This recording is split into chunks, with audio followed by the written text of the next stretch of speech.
স্বাগতম দর্শক বন্ধুরা, আপনাদের সকলকে আমি অনুপ বিশ্বাস। আজ 28শে অক্টোবর 2025 আর আপনারা দেখছেন এটাই রিয়ালিটিতে মিডল ইস্ট মর্নিং নিউজ। এই শোতে আজ আপনাদেরকে দেখাবো ডোনাল্ড ট্রাম্পের এক বয়ানে খতম ইসরায়েলের দাপট। বললেন এখন যে ইসরায়েলের পক্ষে কথা বলবে সেই রাজনীতি থেকে ছিটকে যাবে। এদিকে গাজায় তুর্কি সেনার প্রবেশ আটকে দিল ইসরায়েল। এরদোয়ানের সাথে শত্রুতা নাকি নিরাপত্তাহীনতায় ভুগছেন নেতানিয়াহু।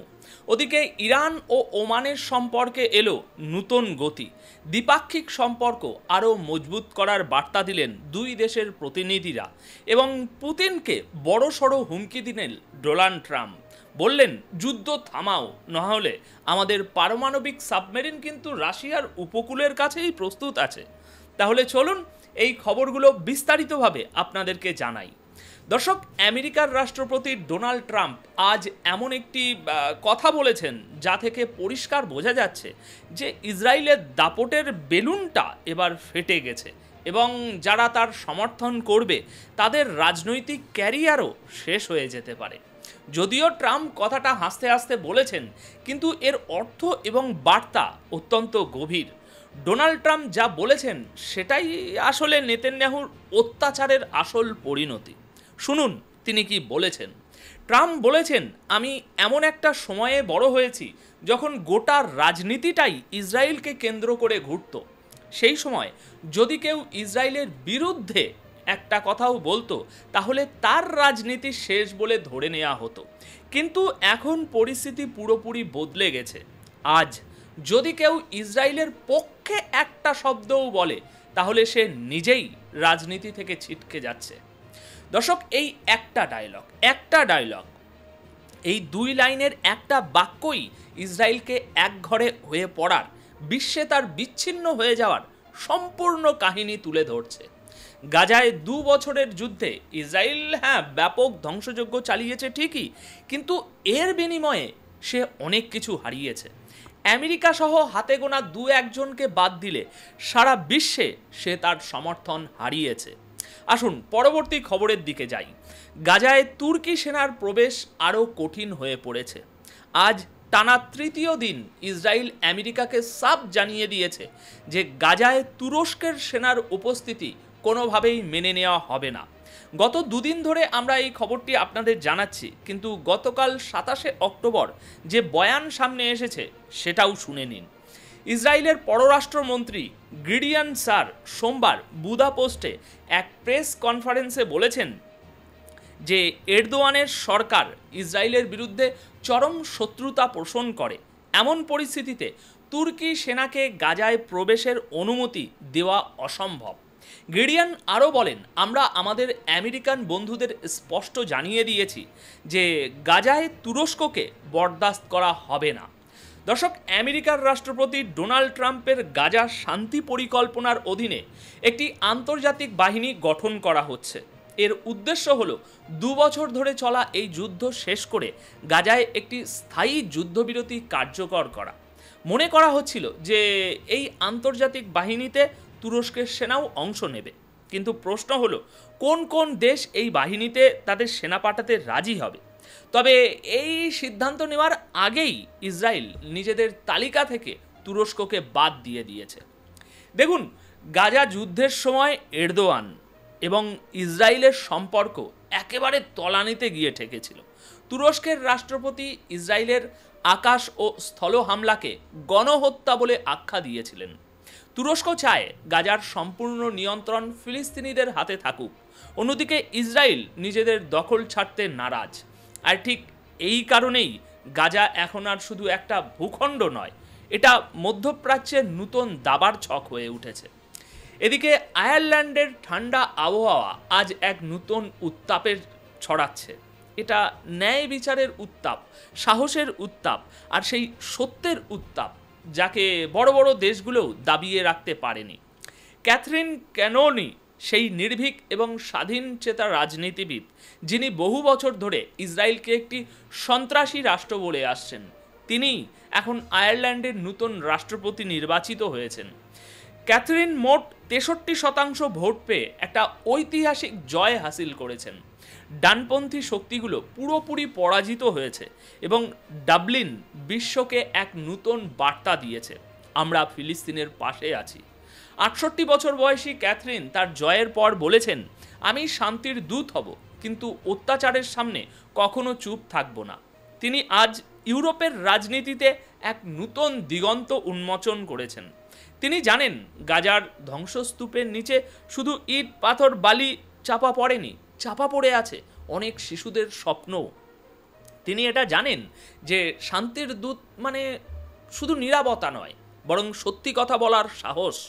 তবে ক্যাথরিনের এই জয়ে ইসরায়েল গভীরভাবে মর্মাহত হয়েছে। আজ ডাবলিনের রাস্তায় একটাই আলোচনা, এবার রাষ্ট্রপতি মহল থেকেও ফিলিস্তিনের আওয়াজ উঠবে।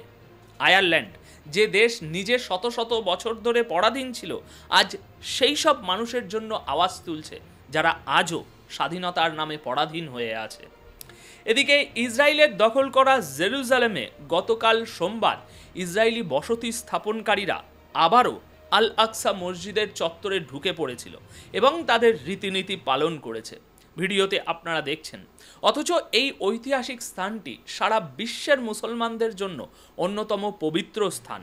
বসতি স্থাপনকারীদের এই অনুপ্রবেশ ইসরায়েলি পুলিশের উপস্থিতিতেই ঘটেছে। পুলিশ একদিকে যেমন মুসলিম নামাজিদের বাধা দেয়, তেমনি অন্যদিকে ইহুদিদের মসজিদের ভিতরে ধর্মীয় আচার অনুষ্ঠানের পালন যে কার্যক্রম, সেটার সম্পূর্ণ স্বাধীনতা দেয়। দেখুন, জাতিসংঘের সনদ এবং আন্তর্জাতিক আইন অনুযায়ী এখানে ইহুদিদের প্রবেশ নিষিদ্ধ, কিন্তু বেঞ্জামিন নেতানিয়াহুর সরকারে এই ঘটনা বারবার ঘটছে। ফিলিস্তিনি কর্তৃপক্ষ এটিকে আল আকসা মসজিদের অপমান এবং একটি ধর্মীয় যুদ্ধ শুরু করার ষড়যন্ত্র হিসাবে দেখছে। এদিকে গাজার যুদ্ধবিরতি চুক্তির আওতায় সম্প্রতি মুক্তি পাওয়া এক ইসরায়েলি বন্দী, যার নাম বার কুপারস্টাইন, এক চাঞ্চল্যকর তথ্য প্রকাশ করেছেন। তিনি জানিয়েছেন, হামাস আমাদের প্রচণ্ড মেরেছিল এবং বলেছিল এই মারধরের কারণ বেন গভির। কুপারস্টাইনের মতে, বন্দি থাকাকালীন তাকে এতটাই নির্মমভাবে মারধর করা হয়েছিল যে তিনি 1 মাস হাঁটতে পারেননি। তিনি বলেন, হামাসের যোদ্ধারা তাকে বলেছিল, তোমাদের মন্ত্রী বেন গভির জেলে গিয়ে ফিলিস্তিনিদের উপর অত্যাচার করছে, তাই তার ফল এখন তোমরা ভোগ করো। ইসরায়েলের বিখ্যাত সংবাদপত্র দ্য টাইমস অফ ইসরায়েলের রিপোর্ট অনুযায়ী কুপারস্টাইন তার সাক্ষাৎকারে ক্ষোভ প্রকাশ করে বলেন, বেন গভির ফিলিস্তিনি বন্দীদের সাথে কঠোর ব্যবহার করে দম্ভ দেখায়, আর তার জন্যই আমাদের অবস্থা আরও খারাপ হয়েছিল, আমাদের প্রচণ্ড মারধর করা হয়েছে। তিনি আরও বলেন, বেন গভির সরকারে আছে, আমাদের রক্ষা করা তার দায়িত্ব ছিল, কিন্তু সে আমাদের ভোগার জন্য ফেলে রেখেছিল। অর্থাৎ এখন ইসরায়েলের ভিতর থেকেই আওয়াজ উঠছে যে তাদের নিজেদের মন্ত্রীর যে ঘৃণার রাজনীতি, সেই রাজনীতি বন্দীদের জীবনকে বিপদের মুখে ফেলে দিয়েছিল। দর্শক, এবার আসি ইরানের খবরে। ইরান এবং ওমানের সম্পর্কে এক নতুন গতি আসতে চলেছে। ইরানের রাষ্ট্রপতি মাসুদ পেজিশিয়ান বলেছেন, ইরান আরব দেশ ওমানের সাথে বিজ্ঞান, অর্থনীতি, সংস্কৃতি, সমাজ এবং রাজনীতির প্রতিটি ক্ষেত্রে সম্পর্ককে আরও মজবুত করতে প্রস্তুত। তেহরানে ওমানের স্বরাষ্ট্রমন্ত্রীর সাথে এক বৈঠকে পেজিশকিয়ান বলেন, ইরান এবং ওমানের সম্পর্ক ভ্রাতৃত্ব, সম্মান এবং সদিচ্ছার উপর ভিত্তি করে দাঁড়িয়ে আছে এবং উভয় দেশ সবসময়ই একে অপরের পাশে থেকেছে, পরিস্থিতি যতই জটিল হোক না কেন। তিনি বলেন, আমাদের বন্ধুত্ব শুধু প্রতিবেশী হিসাবে নয়, বরং বিশ্বাস এবং সহযোগিতার এক অনন্য উদাহরণ। দেখুন, এটি ইরানের রাষ্ট্রপতির সরকারি বয়ান। তাই যারা বলেন যে ইরান এবং আরব দেশগুলোর মধ্যে তিক্ততা রয়েছে, তারা শুনে নিন পেজিশিয়ান কি বলছেন। তিনি বলেছেন, ওমান সবসময় ইরানের পাশে দাঁড়িয়েছে এবং ইরান ওমানের সাথে সম্পর্ক আরও গভীর করবে। তাই আমি আবারও বলি, সতর্ক থাকুন। সোশ্যাল মিডিয়া অনেক সময়ই আনসোশ্যাল হয়ে ওঠে, এখানে সত্যের চেয়ে মিথ্যা প্রচার অনেক বেশি হয়। এদিকে ডোনাল্ড ট্রাম্প এবার সরাসরি ভ্লাদিমির পুতিনকে হুঁশিয়ারি দিয়েছেন। তিনি বলেছেন, যুদ্ধ বন্ধ করো, না হলে আমাদের পারমাণবিক সাবমেরিন রাশিয়ার উপকূলের কাছেই প্রস্তুত আছে। আমেরিকার রাষ্ট্রপতি ডোনাল্ড ট্রাম্প রাশিয়ার উপর সরাসরি চাপ সৃষ্টি করে বলেছেন, ভ্লাদিমির পুতিনের উচিত ইউক্রেনের যুদ্ধ শেষ করা, পারমাণবিক শক্তিচালিত ক্ষেপণাস্ত্রের পরীক্ষা করা নয়। ট্রাম্প দাবি করেছেন যে আমেরিকার একটি পারমাণবিক সাবমেরিন রাশিয়ার উপকূলের খুব কাছেই মোতায়েন করা আছে, যা প্রয়োজনে যে কোনো পরিস্থিতির জবাব দিতে প্রস্তুত।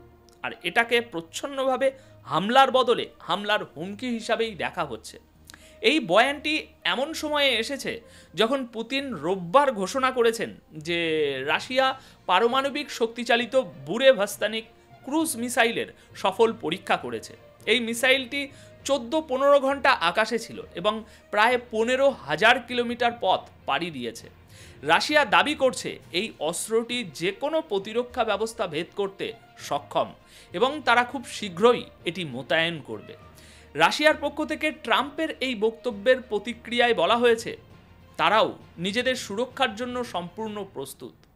দর্শক, ট্রাম্পের এই হুমকির পর যুদ্ধের ময়দান থেকে শুরু করে সমুদ্রের গভীরতা পর্যন্ত সংঘাত এবার এক পারমাণবিক শক্তি প্রদর্শনের দিকে এগোচ্ছে বলেই মনে হচ্ছে। এদিকে রাশিয়া থেকে আরও একটি খবর হলো, রুশ সেনাবাহিনী ইউক্রেনের আরও 3টি গ্রামের দখল নিয়েছে বলে দাবি করা হয়েছে। এই পদক্ষেপ এমন সময় নেওয়া হয়েছে যখন শান্তি প্রতিষ্ঠার সমস্ত প্রচেষ্টা ব্যর্থ হয়েছে এবং যুদ্ধ আবারও তীব্র আকার ধারণ করেছে। রাশিয়ার প্রতিরক্ষা মন্ত্রকের মতে জোপেরিজিয়া অঞ্চলে 3টি গ্রাম রাশিয়ার দখলে এসেছে। রুশ সেনাবাহিনী এখন যুদ্ধের ময়দানে নিজেদের আধিপত্য আরও মজবুত করার চেষ্টা করছে, যখন ইউক্রেনীয় সেনাদের মধ্যে ক্লান্তি এবং অস্ত্রের অভাব স্পষ্টভাবে দেখা যাচ্ছে বলে রিপোর্ট আসছে। এদিকে পরবর্তী শেষ বড় খবর হলো ট্রাম্প কিম বৈঠক, তাদের নতুন সম্ভাবনা এই বৈঠকের। কারণ আমেরিকার রাষ্ট্রপতি ডোনাল্ড ট্রাম্প বলেছেন উত্তর কোরিয়ার নেতা কিম জং উন যদি চান তাহলে তিনি তার সাথে দেখা করতে প্রস্তুত। এশিয়া সফরের সময় ট্রাম্প বলেন, কিম জং উনের সাথে আমার সম্পর্ক সবসময়ই ভালো, তিনি যদি দেখা করতে চান তাহলে আমি দক্ষিণ কোরিয়াতেই থাকব। এয়ারফোর্স ওয়ানে সাংবাদিকদের সাথে কথা বলার সময় ট্রাম্প ইঙ্গিত দেন যে তিনি তার দক্ষিণ কোরিয়া সফরের সময় কিম জং উনের সাথে দেখা করতে পারেন।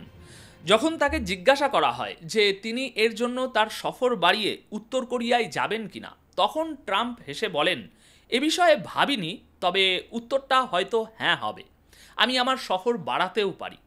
তো দর্শক, এই প্রতিবেদন তাহলে এখানেই শেষ করব। আন্তর্জাতিক রাজনীতির এই জটিল খেলা কোন দিকে মোড় নেয় তা তো সময়ই বলবে। আমাদের সাথে থাকার জন্য ধন্যবাদ আপনাদের সকলকে। ভালো থাকবেন, সুস্থ থাকবেন।